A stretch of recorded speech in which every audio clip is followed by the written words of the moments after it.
Bonjour et bienvenue. Aujourd'hui, j'ai le plaisir de vous livrer un rituel à faire avec votre enfant en amont des devoirs. Ça peut être un très chouette moment de complicité, un moment même qui peut être fun, je vous le garantis. Ce rituel va se faire en 5 étapes.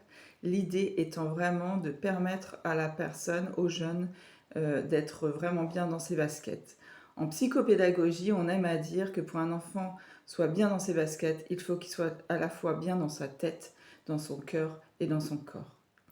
La première étape de ce rituel, ça va être une décharge corporelle.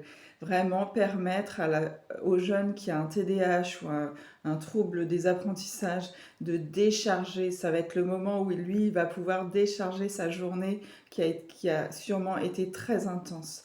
Donc la métaphore que j'aime à faire, c'est la posture de la tornade. Vous imaginez sûrement très bien là où je veux en venir.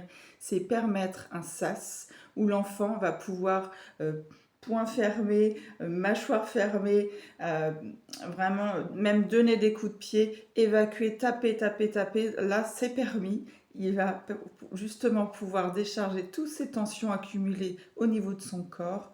Et donc, vous pouvez lui permettre et le faire avec lui, parce que vous aussi, vous verrez, ça vous fera le plus grand bien. Ça vous permettra d'être disponibles tous les deux après pour les apprentissages. Donc, le faire je pense qu'il est intéressant de le faire plusieurs fois, c'est-à-dire de faire le maximum. Vous y allez, vous vous récupérez, vous reprenez votre respiration et vous y retournez. Et ainsi de suite. Peut-être 3, peut-être qu'il faudra le refaire 5 fois et vous verrez le bienfait que ça procure après. La deuxième étape, c'est une décharge vocale. Justement, là, c'est permis. L'enfant peut aussi, c'est permis de le laisser crier, mais c'est dans un cadre bien particulier.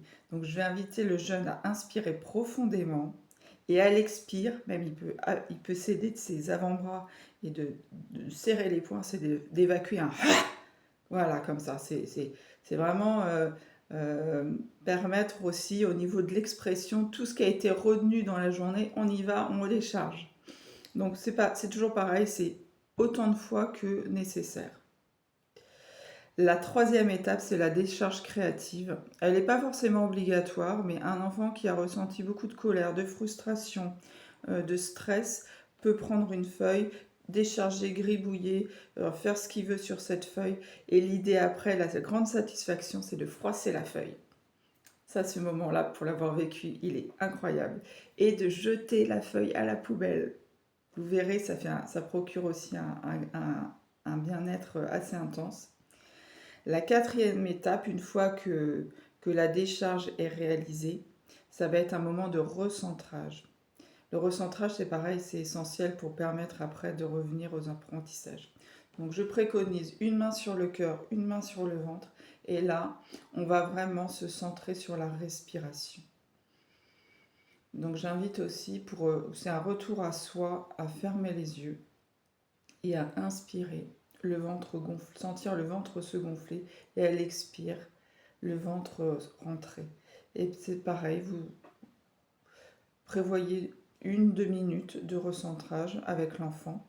L'important, c'est vrai que c'est que le parent lui montre l'exemple et que c'est quelque chose que vous pouvez faire en duo. La dernière étape, une fois que le recentrage est réalisé, c'est de boire un grand verre d'eau pour réhydrater le cerveau pour préparer aux apprentissages. Je vous dis à très vite pour une prochaine vidéo. Haut les cœurs, je pense bien à vous pour cette période de devoir qui n'est pas toujours évidente. Allez, à très bien vite, à très bientôt.